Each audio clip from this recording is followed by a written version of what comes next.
बच्चों से जो आज सड़क पे आ चुके हैं, किसी ने सॉरी तक नहीं कहा। क्या इतना ही घमंड है तो मैं क्यों सॉरी कहूं? जब मैं मंत्री था, क्योंकि पहली बार इतिहास में ऐसा हुआ है कि 20 लाख बच्चों का एक ही पेपर से इम्तिहान लिया जा रहा है, पहली बार इतिहास में। कभी ऐसे नहीं होता।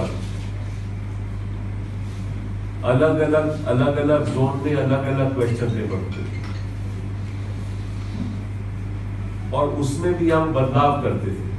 मतलब कि अगर क्वेश्चन नंबर 1 एक जगह पे है तो वो क्वेश्चन नंबर 3 दूसरी जगह पे बदल जाता था, ताकि अगर कहीं कोई गड़बड़ी हो तो वो छोटी सी जगह पे ही इम्तिहान दोबारा हो सकता है। लेकिन अभी कैसा हुआ नहीं कभी। पहली बार इतिहास में चेंज क्यों होगा? आज तक मंत्री साहब ने तो कोई इसका जवाब नहीं दिया। किसने चेंज करवाया?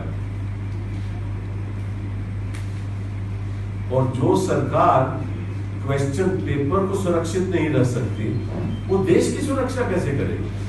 जोन में अलग अलग पेपर होते थे, नॉर्थ ईस्ट में अलग होता था, दिल्ली में अलग होता था, और पूरी सुरक्षा के साथ इम्तिहान होता था। कभी ऐसा नहीं हुआ कि दिल्ली में कोई लीक हो जाए और उसके बारे में कोई मंत्री जिम्मेदारी भी ना ले। सिर्फ इवैल्यूएशन होनी चाहिए, ग्रेडिंग सिस्टम होना चाहिए, ताकि बच्चों का टेंशन कम हो। अगर आप 20 लाख बच्चों को बोलोगे कि इम्तिहान पे बैठो, मुझे याद है जब मैं छोटा था तो क्या होता था हमें जब इम्तिहान पे बैठते थे। टेंशन, घबराहट, माँ बाप क्या कहेंगे अगर नंबर ठीक नहीं आए।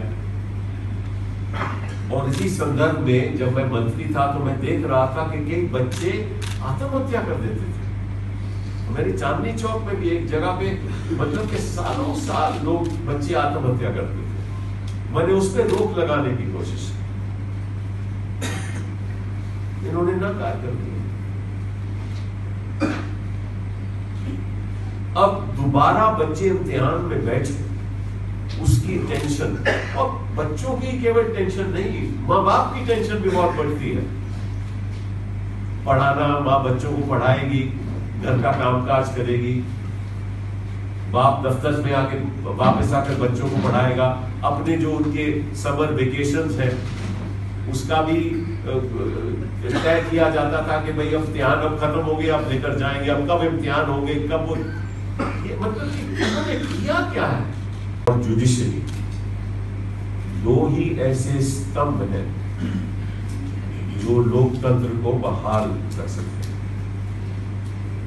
लोकतंत्र की रक्षा कर सकते हैं। 2 ही ऐसे स्तंभ। एक तो इन्होंने ज्यादा तौर पे मीडिया हाउसेस को कैप्चर कर दिया। ऐसे भी हमारे शेर लोग हैं, आज भी रिपोर्टर लोग तो सभी शेर हैं, पर ऐसे भी शेर लोग हैं कुछ चैनल्स के लोग जो आज भी संघर्ष कर रहे हैं, ताकि जो मर्यादा होनी चाहिए मीडिया की, उसको खत्म नहीं होने दे रहे। माफिया ने एग्जामिनेशन सिस्टम को कंट्रोल कर लिया।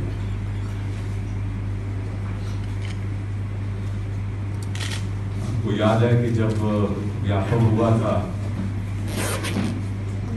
तो कौन माफिया काम कर रहा था, कौन कौन लोग पैसे देकर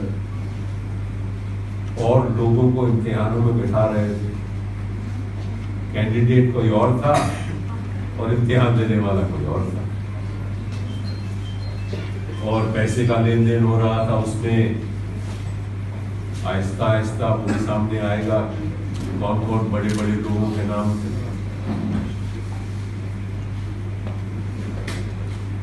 एसएससी का रिक्रूटमेंट का स्कैम, वो भी माफिया, वहां भी माफिया, और अब सीबीएसई में स्कैम।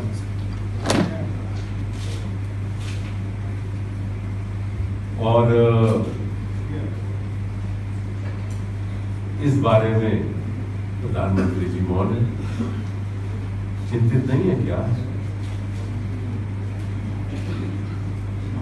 20 लाख बच्चों को दोबारा इम्तिहान देना पड़े, इस बारे में प्रधानमंत्री चिंतित नहीं है?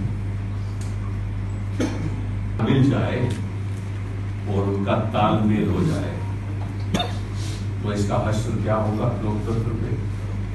ये तो इतिहास कह रहा है, इतिहास बताता है, डेमोक्रेटिक नेशंस का इतिहास बताता है।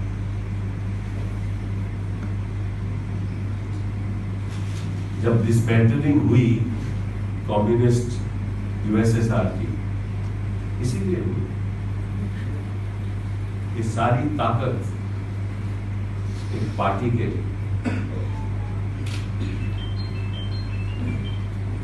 में थी। दूसरी संस्था जिसके ऊपर ये लगातार प्रहार कर रही है वो है जुडिशरी। अभी चंदेश्वर जी ने एक चिट्ठी लिखी है, 20 मार्च को चिट्ठी लिखी। उन्होंने बताया कि कैसे, और ये भी पहली बार हुआ है हिंदुस्तान की जुडिशरी के इतिहास में, एक केंद्र की सरकार ने directly chief justice of Karnataka को चिट्ठी लिखी और उन्होंने एक नई जांच शुरू कर दी बिना चीफ जस्टिस को बताए। 21 मार्च जस्टिस भट्ट साहब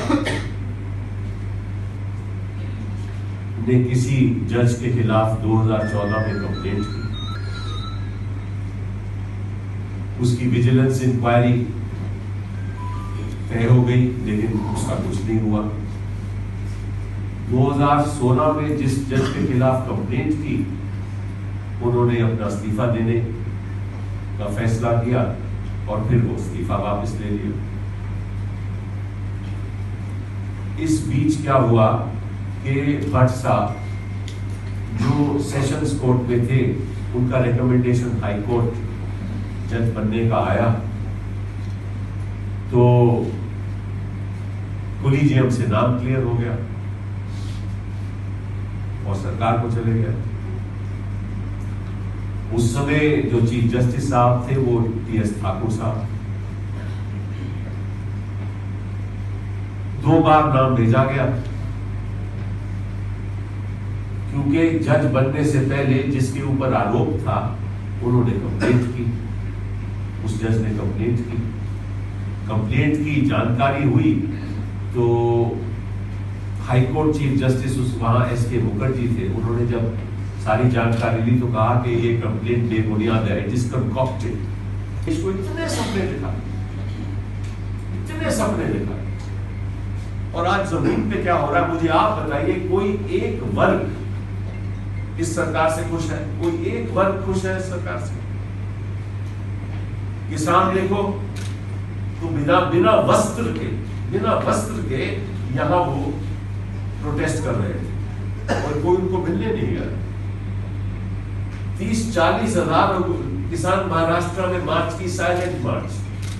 उनको इन्होंने आश्वासन दिया, पालन करेंगे या नहीं ये मैं नहीं जानता।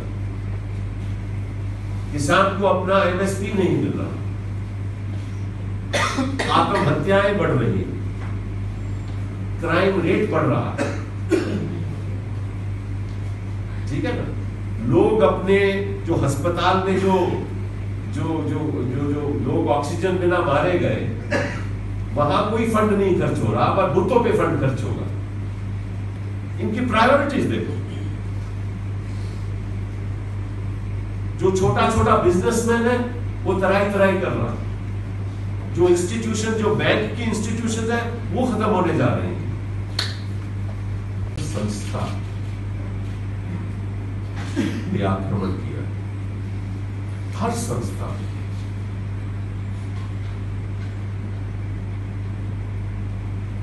पहले तो मुझे याद है प्रधानमंत्री जब शुरू में आए और उन्होंने मत्था टेका, जब संसद में उन्होंने कदम रखा तो मत्था टेका।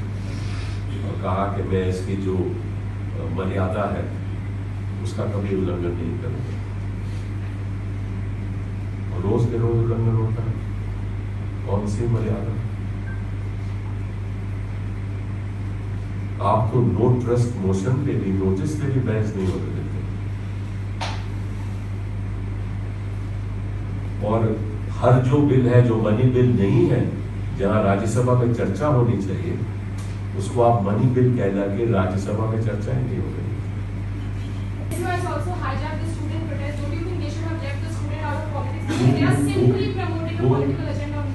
Sorry, let me tell you another thing. No student comes on the streets unless it hurts. Please understand the pain of the student. Don't make allegations like this. No student, no mother and father will allow a student to come to the street unless the family is not hurt. And please understand the tension going in the family, tension in the family. These people don't understand that. और खास तौर पे उन मंत्रियों को समझना चाहिए जिनके दिल में ममता है।